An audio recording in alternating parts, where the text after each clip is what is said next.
Oi pessoal, tudo bem com vocês?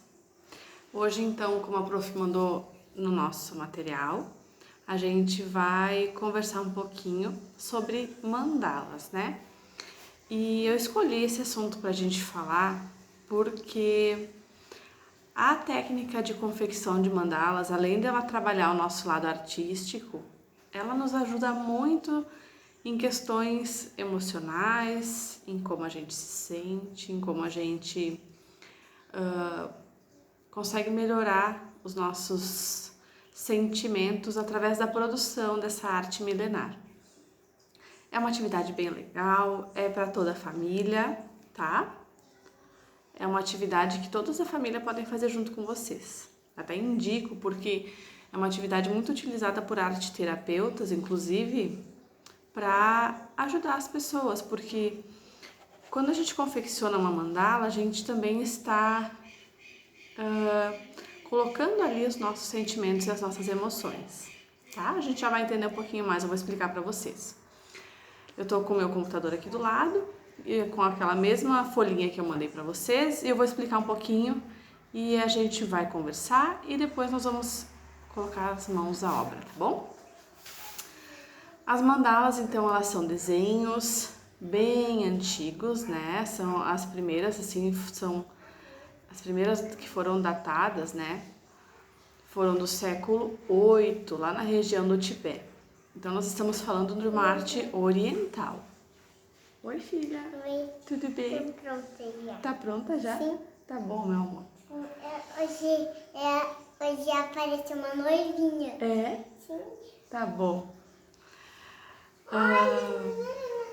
Em todos os locais, a palavra mandala, então, ela é uma expressão que vem do sânscrito. Oi, amor. Linda, né? Essa expressão vem do sânscrito e ela significa círculo, né?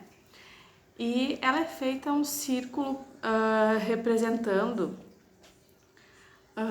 a continuidade das coisas, né? O ciclo da vida, o ciclo que tudo tem nada tem um fim, né? As coisas são contínuas, né? Então a gente vai entender um pouquinho melhor também. Essa língua chamada sânscrito, ela é considerada uma língua extinta já, tá? Mas ainda existem muitos monges, muitas pessoas no Tibete, na Índia, que ainda utilizam essa língua, esse tipo de linguagem. E muitas palavras que a gente utiliza hoje em dia vêm do sânscrito ou do grego antigo. Então, a gente tem muitas palavras na nossa língua, no nosso idioma, que derivam dessas línguas antigas já, algumas já chamam de línguas mortas já, né? As mandalas, então, elas são esses círculos, né? E elas... Aqui eu trouxe alguns desenhos para vocês, né? Já na segunda página, alguns exemplos de mandalas indianas, tá? Todas são formatos circulares. Notem que todas iniciam com um círculo lá no centro, né? Lá no meio da mandala. Por isso que a gente diz que elas são formas geométricas concêntricas. Elas partem de um centro, né? Partem do meio e vai se expandindo para as extremidades. A gente sempre vai começar uma mandala pelo centro, tá bom?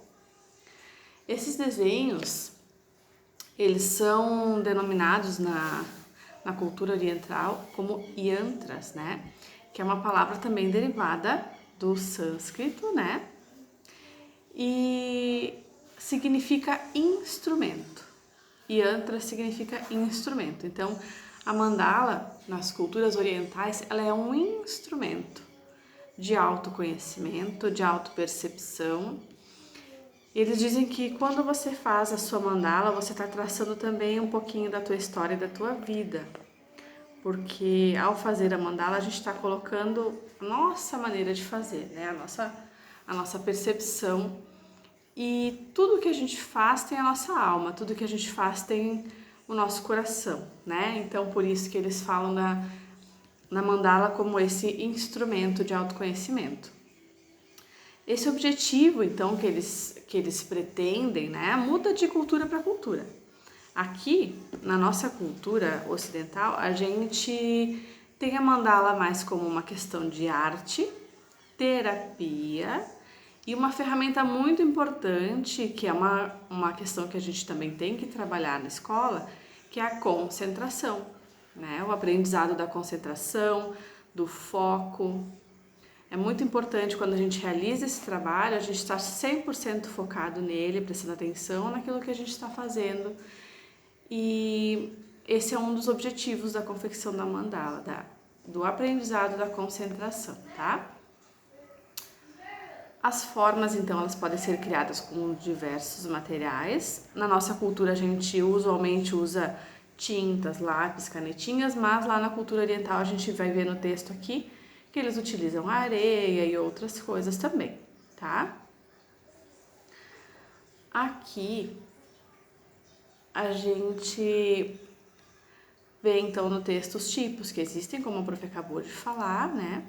As mandalas de areia, e vocês notem a riqueza de detalhes, né? Muitas mandalas como essa levam meses para ser feita. Então, por isso que se diz que é um trabalho que envolve muito a tua questão pessoal, né? A paciência, a persistência, são habilidades que a gente acaba aprendendo, confeccionando mandalas, né? Essas de areia, então, elas são tradições dos monges tibetanos, né? As mandalas de madeira também são muito comuns. E a que é mais comum pra gente são as mandalas de tinta, de lápis ou canetinhas, né?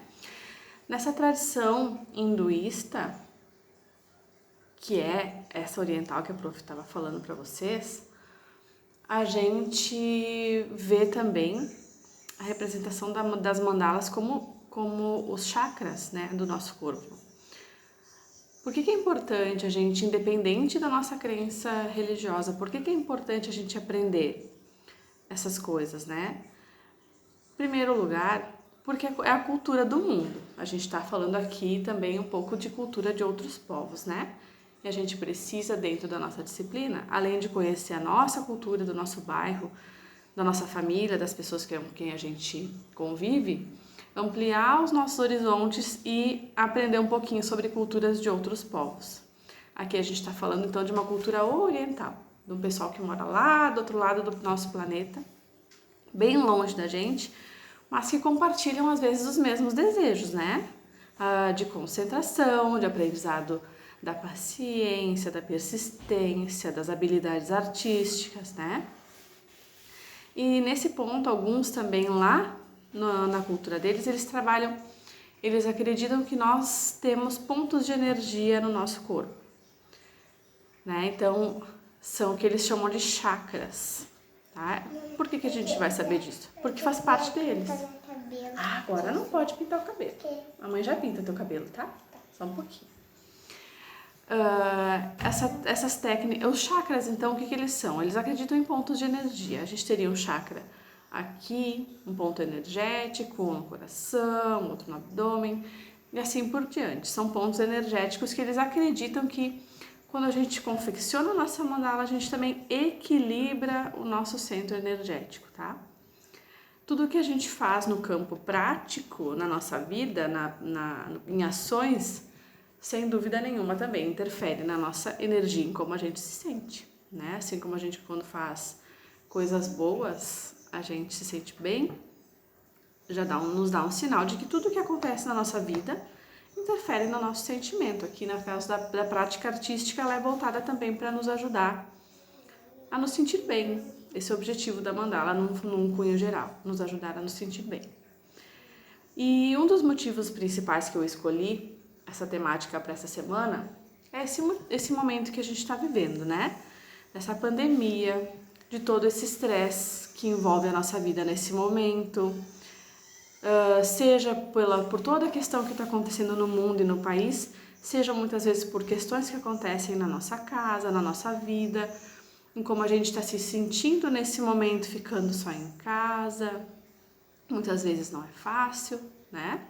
Então esse trabalho, além das habilidades artísticas, tem um objetivo muito legal de nos ajudar a relaxar um pouco, a trazer um pouco de arte-terapia para a nossa vida e nos ajudar a nos sentirmos melhor, tá bom? Por isso que eu escolhi esse tema para essa semana.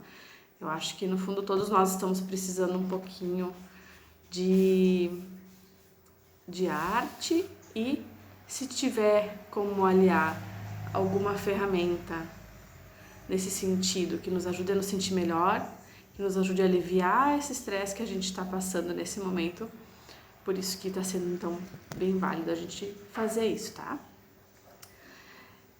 Desse modo, então, continuando aqui no nosso textinho, o colorido das cores usadas nos desenhos seria uma forma de realinhar os chakras através desse uso das cores. Realinhar a nossa energia, conseguir fazer com que a gente se sinta melhor, tá? Independente da nossa crença religiosa, como eu falei para vocês, ok? A gente vai, então, usar essa técnica para melhorar a nossa concentração, nosso foco, nosso emocional e as nossas habilidades artísticas, ok? Essa é uma técnica milenar, como eu falei para vocês, né? E como nós vamos desenhar essa mandala? A prof vai então agora fazer um vídeo explicando para vocês como a gente vai fazer. Vou dar um exemplo aqui para vocês. A criação de vocês é livre, tá? Mas cada um vai criar a sua. Eu vou dar um exemplo aqui, ok? De como vocês podem fazer, como vocês podem iniciar para que fique mais tranquilo para vocês, certo? Já volto então para a gente fazer a nossa mandala juntos.